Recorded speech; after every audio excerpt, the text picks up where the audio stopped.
Hi guys, welcome back to my channel. आज हम Bermuda triangles के बारे में बात करने वाले हैं। बरमूडा ट्रायंगल्स की कहानी मुझे बचपन से ही काफ़ी फैसिनेटिंग लगती आई है। द बरमूडा ट्रायंगल, जिसे डेविल्स ट्रायंगल भी कहा जाता है, पर क्यों? कई बार आपने न्यूज़ में देखा होगा, आए दिन बरमूडा ट्रायंगल्स की कुछ ना कुछ खबर आती थी। Bermuda Triangle western part of North Atlantic Ocean में स्थित है, जहां पर कई सारे एयरक्राफ्ट्स और शिप्स की रहस्यमय परिस्थितियों में गायब हुई है। 17 सितंबर 1950 को the Miami Herald Bermuda triangles की मिस्ट्री के बारे में एक खबर छापती है। फिर 2 साल बाद फेट मैगजीन इसके बारे में लिखती है। इस आर्टिकल में ये लिखा गया था कि वर्ल्ड वॉर 2 के वक्त कई सारे शिप्स और प्लेन गायब हुई थी और काफ़ी सारे स्ट्रेंज इवेंट्स के बारे में मेंशन किया गया था उस मैगज़ीन में। पर उसमें से एक इंसिडेंट काफ़ी फेमस हुआ था, दिसंबर 1945 लॉस ऑफ फ्लाइट 19 के बारे में।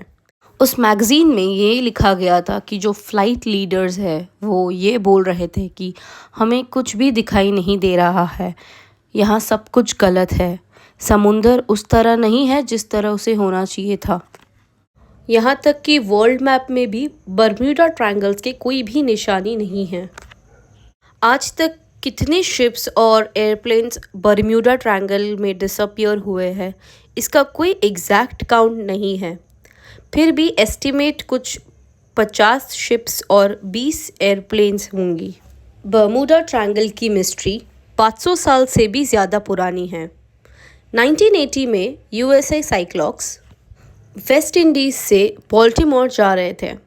ये एक कार्गो शिप थी जिस पर 300 से भी ज़्यादा नेविक थे और 11,000 टन मैंगनीज था। 4 मार्च 1980 को ये कार्गो शिप बरम्यूडा ट्रायंगल से गुजर रही थी और अचानक से ये गायब हो जाती है। इस कार्गो शिप की कोई भी चीज़ कभी भी किसी को भी नहीं मिली। ये रहस्य आज भी एक रहस्य ही है। आखिर क्या हुआ था उस शिप को, ये कोई नहीं जानता। 1492 में जब क्रिस्टोफर कोलंबस नई दुनिया की खोज करने निकले थे, तब उन्होंने ये बताया था कि वो बरम्यूडा ट्रायंगल से जब गुजर रहे थे तो अचानक से उनकी कंपास काम करना बंद कर दी। और जब उन्होंने अपने जहाज से बाहर आकर देखा, तब उन्होंने ये देखा कि बहुत बड़ी अजीब सी रोशनी दिखाई दे रही थी जो आसमान से सीधा समुंदर की ओर गिर रही थी। 1881 में एलन ऑस्टिन नाम का जहाज लंदन से न्यूयॉर्क जा रहा था, लेकिन रास्ते में समुंदर के बीच ही उन्होंने एक अनजान जहाज दिखा। ये शिप बिल्कुल बरम्यूडा ट्रायंगल के एरिया के पास ही दिखती है उन्हें। एलन ऑस्टिन उस जहाज के पास चला जाता है ये देखने के लिए कि कहीं कोई मुसीबत में तो नहीं है, पर हैरानी की बात यह है कि उस जहाज में किसी भी इंसान का नामो निशान नहीं था, कोई क्रू ही नहीं था। एलन ऑस्टिन के कैप्टन ने ये फैसला लिया कि वो अंदर जाकर देखेंगे। जैसे ही वो अंदर जाते हैं, वो ये देखते हैं कि सारा सामान जहाज के अंदर बिल्कुल सही सलामत है, कोई भी चीज़ यहाँ वहाँ नहीं थी। तो एलन ऑस्टिन के कैप्टन ने ये सोचा कि हमारे जहाज से कुछ लोगों को हम उस जहाज में बिठा देते हैं और दोनों जहाज को साथ में लेकर आगे बढ़ेंगे। 2 दिन तक ये दोनों जहाज साथ में चल रहे थे और फिर अचानक से एक तूफान आता है और दोनों शिप अपना रास्ता भटक जाते हैं और देखते ही देखते वो अनजान शिप गायब हो जाती है। एलन ऑस्टिन के कैप्टन उस जहाज को ढूंढने लग जाते हैं और कुछ देर बाद उन्हें वो जहाज मिल भी जाता है। पर जब वो अंदर जाकर देखते हैं तो उन्हें ये दिखता है कि इस जहाज पर कोई भी इंसान फिर से नहीं है। जो लोगों को उन्होंने अपने शिप से उस अनजान शिप में भेजा था, अब वो लोग भी नहीं है, पर सारा का सारा सामान फिर वैसा ही है। कहाँ गए, क्या हुआ उन लोगों के साथ, किसी को कुछ नहीं पता चला। एलन ऑस्टिन के कैप्टन ने अब फिर एक बार कोशिश की।